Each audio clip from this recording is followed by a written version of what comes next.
think we're live. Yes, we are.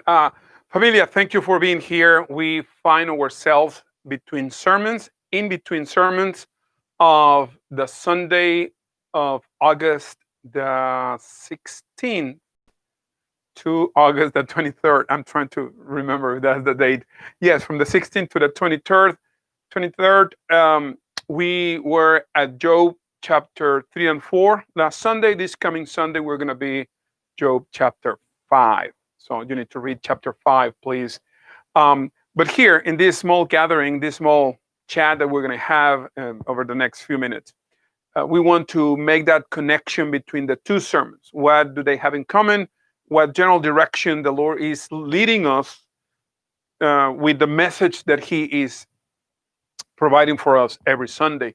We must remember, beloved, that God's message is unified, that is not individual chats and words of encouragement, but is really a full message for His church, in this case, a full message for Christos community. We have been asking the question, what do we do to face this life? What do we do with the here and now? Mainly with our pain, with our sorrows, with our suffering. Last Sunday in Job 3 and 4, which, by the way, personally was a very encouraging sermon, something that I really needed. I hope it was helpful for you. I hope that if you didn't have a chance to worship with us on Sunday morning, that you invest 45 minutes in listening to the sermon. I think it's meaningful. I think it's important, particularly for us as a congregation, particularly for a time like this. So what the Lord talked to us about last Sunday, I'm looking here at my notes. It's again a reminder, a call not to ignore our pain. As Christians, often we think that we must have a perfect Christian life with no problems whatsoever, everything clean and tight and organized and no messes allowed. And yet we were, again, through His word, we were reminder of the reality of pain, the reality of messiness, the reality of broken lives and frustration and depression and anger. All that we were reminded about in last Sunday message, not necessarily as a complaint against us, but a picture of reality. So we should not deny our pain. We should also not run away from our pain in hopelessness. That is not what the Lord wants us to do. We should not ignore, pretending the pain is not there. We should not give up into hopelessness and say there is no solution. The Lord talked to us about how He is our comfort, how He is the one that can console our souls in a very unique way. Very unique because it's exactly what we want. It's exactly what we need. It is the beauty of the Lord, His person and His work, His finished, complete work of redemption, finished, complete work of adoption, of reconciliation. Is that work and coming from that person, which is God, the triune God of the universe, that can give us comfort. He can console us like nobody else.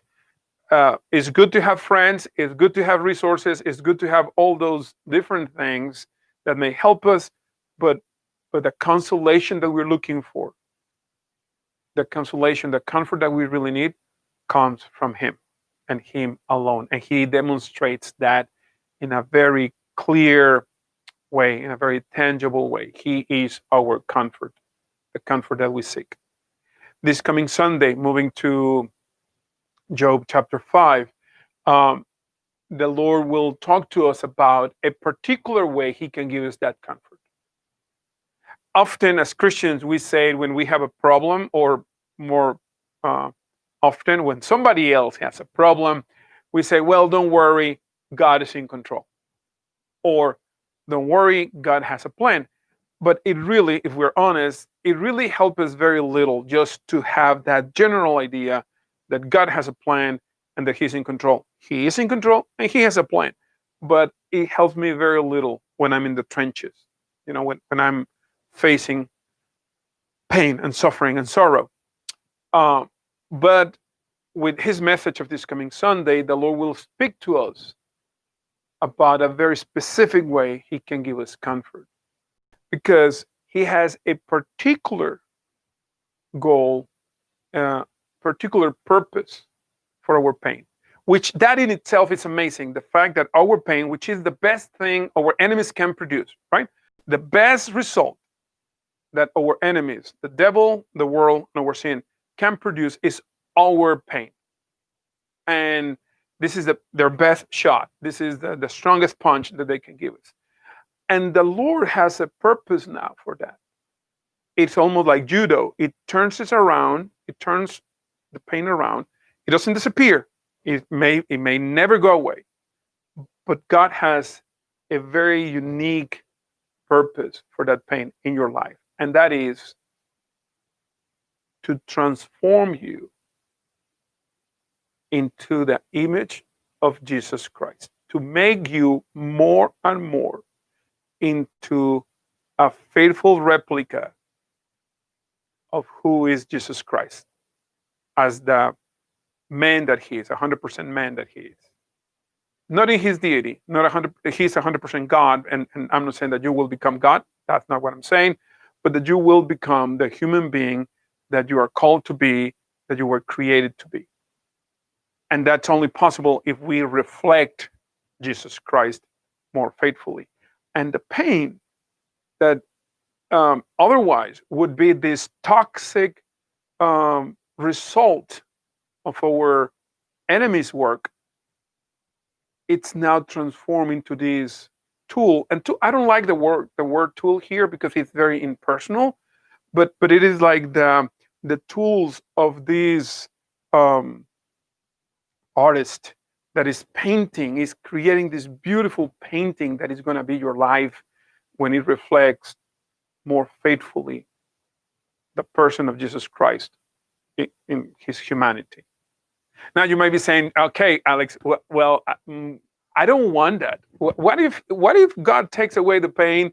I don't mind if He doesn't make me more like Christ. I don't want to.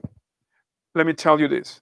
You were created for this. You and I were created to imitate Christ, to be like Him, again, in His humanity. There is no other place where we can find real fulfillment for our souls. And here now we can get a taste. That is going to happen perfectly in glory. But here now we can have a little taste when we imitate Christ. And often our ability to imitate Christ improves through the pressure of suffering. Not because just suffering will transform us. No, it's suffering in the hands of the compassionate triune God of the universe. It gives a completely different meaning or purpose to our pain, to our sorrows. That's what the Lord is going to talk to us about. Let me see. I have here my notes I have it here on my notebook and here on my whiteboard. Despise not His discipline. That will be the title of the sermon. That's the title of the sermon. And of course, it's a reference to what the advice that one of Job's friends is giving to him. Despise not His discipline. Beloved, I hope you can join us for worship this coming Sunday, 10:30 in the morning. Come to the building, follow the procedures. Please help us all to be safe, help us all to be healthy. If for whatever reason you cannot come, or you decided to stay at home, please follow us in our live stream and share the link. Share the link of our webpage. Share the link of the live stream with other people. That will be very helpful. And not only for them, it will be helpful for you. So just share the beauty of the Lord with those around you. Until this coming Sunday, which I hope I'll see you, I'll have the blessing of worshiping together with you this coming Sunday. Until then, may the Lord bless you and may He keep you. Hasta luego.